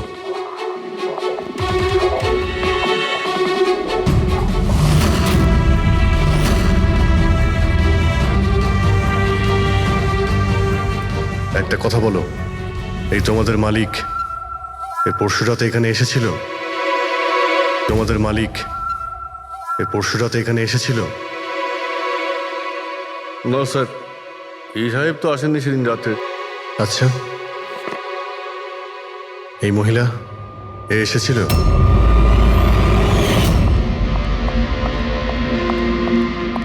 আরে ম্যাডাম, কে আপনি? আর এখানে এই সময় কি করছেন আপনি? আসলে আমি না ভুল অ্যাড্রেসে চলে এসেছি, সরি সরি। আরে শুনুন, আরে হয়তো এই ছায়াটা এরই ছিল। আর কেউ এসেছিল এই মহিলা ছাড়া? না স্যার, আর কেউ আসেনি সেদিন রাতে। দেখলেন স্যার, আমি বলেছিলাম না আপনাদের আমার কোনো দোষ নেই। আপনারা খামোখা প্রথম দিন থেকে আমার পিছনে হাত ধুয়ে পড়ে আছেন। তোমার পেছনে পড়বো না তো কি করব, হ্যাঁ? এই নকল ওষুধের কালোবাজারি তোমার তদারকিতে হচ্ছে এখানে। স্যার আমি এসব করি না, আমার কাজ হলো ফার্মাসিউটিক্যাল কোম্পানির সঙ্গে কন্ট্যাক্ট করা, যাতে ওরা এসে পুরনো ওষুধ নিয়ে যায়। ইনফ্যাক্ট আমি তো রেগুলার অফিসেও আসি না। আচ্ছা, রেগুলার বেসিসে এই গোডাউনে নজর কে রাখে? তোমার কোনো এমপ্লয়ি তো আছে এখানে? হ্যাঁ স্যার, প্রতীশ, ও এখানকার অপারেশন ম্যানেজার। প্রতীশ? আচ্ছা, ওই ডেটিং এর ইভেন্টে প্রতীশের সঙ্গে কথা হয়েছিল, ও ছিল না ওখানে? হ্যাঁ স্যার।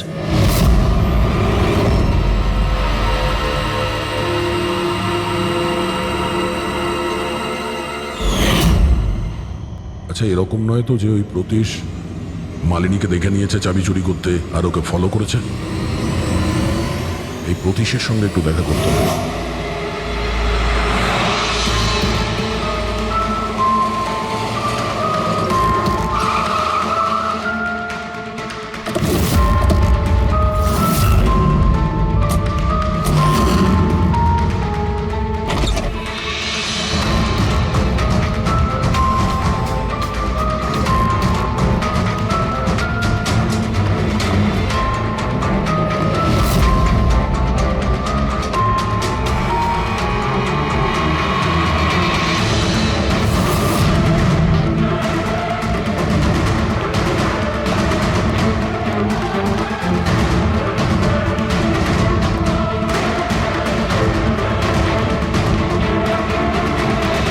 স্যার, এই ভাঙা মোবাইল, ক্যামেরা আর পার্সটা পেলাম।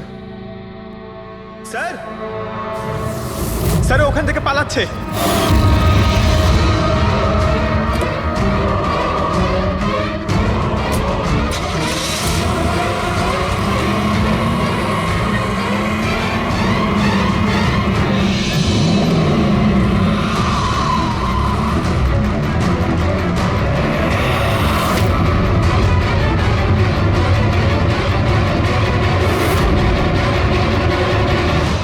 দেখো, মিথ্যে কথা বলে আর কোনো লাভ নেই।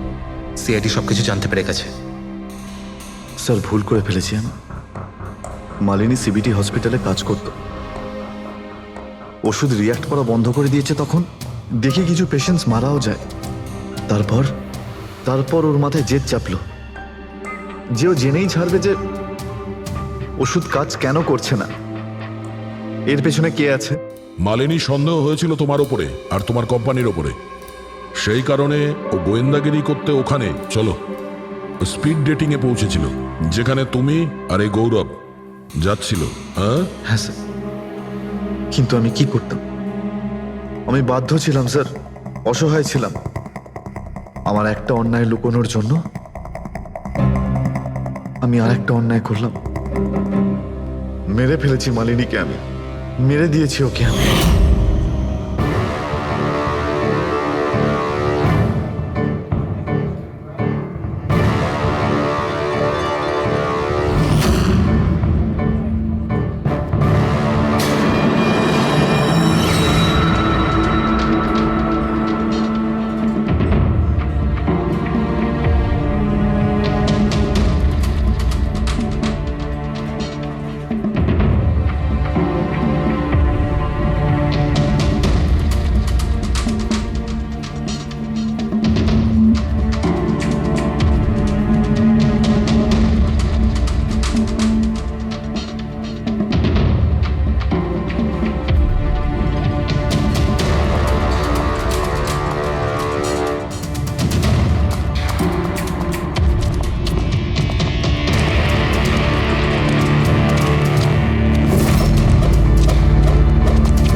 মোবাইল আর পার্স কেন চুরি করেছিলেন?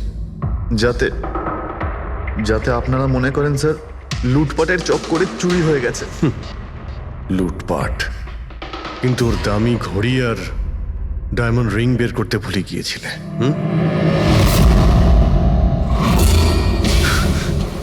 তুই আমার স্ত্রীকে খুন করেছিস, আজ তোকেই আমি মেরে ফেলে দেবো। দেখো, ছাড়বই না আমি তোকে কিছুতে।